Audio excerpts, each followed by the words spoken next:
లాల్ దర్వాజా సింహవాహిని మహంకాళి అమ్మవారి బోనాల జాతరకు భక్తులు భారీగా తరలివస్తున్నారు. భక్తి శ్రద్ధలతో అమ్మవారికి బోనం సమర్పిస్తున్నారు. అటు ఆలయం దగ్గర అవాంఛనీయ ఘటనలు జరగకుండా పూర్తి ఏర్పాట్లు చేశారు. అమ్మవారికి ప్రతి ఏటా బోనం సమర్పిస్తామని భక్తులు చెబుతున్నారు. కోరిన కోరికలు తీర్చే కొంగు బంగారంగా లాల్ దర్వాజా అమ్మవారికి పేరుందని భక్తులు అంటున్నారు.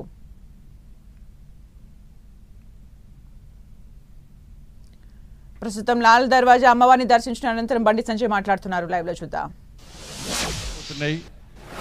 ఈ ప్లేగ్ వ్యాధి నుంచి ప్రజల ప్రాణాలు కాపాడితే నీకు దేవాలయాన్ని నిర్మించి నీకు నైవేద్యం బోనం సమర్పిస్తామని చెప్పి ఆ రోజు వీర జవాన్లు భాగ్యనగర్ ప్రజలంతా ఆ తల్లిని వేడుకుంటే ఆ తల్లి కరుణించి ఇలా ప్లేగ్ వ్యాధి నుంచి ప్రజలను కాపాడింది కాబట్టి వాళ్ళ సికింద్రాబాద్లో అమ్మవారి గుడిని నిర్మించి అలా బోనాలు సమర్పించి ఇలా బోనాల పండుగ చేసుకుంటున్నాం.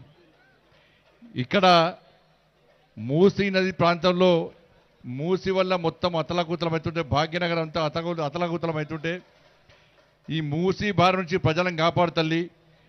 ఈ మూసీ బారి నుంచి ప్రజలను కాపాడితే నీకు ఇష్టమైన నైవేద్యం బోనం సమర్పిస్తామని చెప్పి ఇక్కడ ప్రజలు ఆ అమ్మవారిని వేడుకున్న తర్వాత అమ్మవారి కరుణా కటాక్షల వల్ల ప్రజలు ప్రాణాలతో బయటపడితే ఇలా లాల్ దర్వాజా అమ్మవారికి సింహవాహిని అమ్మవారికి ఇలా బోనం సమర్పించడం గతం నుంచి ఆనవాయితీగా వస్తున్నది. ఇది సనాతన ధర్మాన్ని కాపాడుకోవడం హిందూ సాంప్రదాయాన్ని ఇలా కాపాడుకునే ప్రయత్నం మనం చేస్తున్నాం.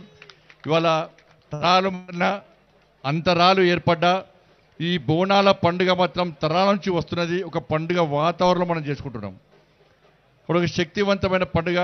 నేను ప్రతి సంవత్సరం కూడా ఈ లాల్ దర్వాజా ఈ టెంపుల్కి వచ్చి ఈ సింహవాహిని అమ్మవారిని దర్శించుకోవడం, అమ్మవారి కరుణా కటాక్షలతో ఇంకా ఈ ధర్మం కోసం, ఈ దేశం కోసం, ఈ హిందూ సమాజం కోసం, సనాతన ధర్మ రక్షణ కోసం, మన సంస్కృతి సాంప్రదాయాలను కాపాడు కోసం నా వంతు ఒక హిందూగా పుట్టినందుకు నా వంతు తృణమో ప్రణమో కష్టపడి పనిచేసేటువంటి అవకాశం ఆ తల్లి దయ వల్లనే, ఆ తల్లి ఆశీర్వాదం వల్లనే వస్తుంది వాళ్ళకి.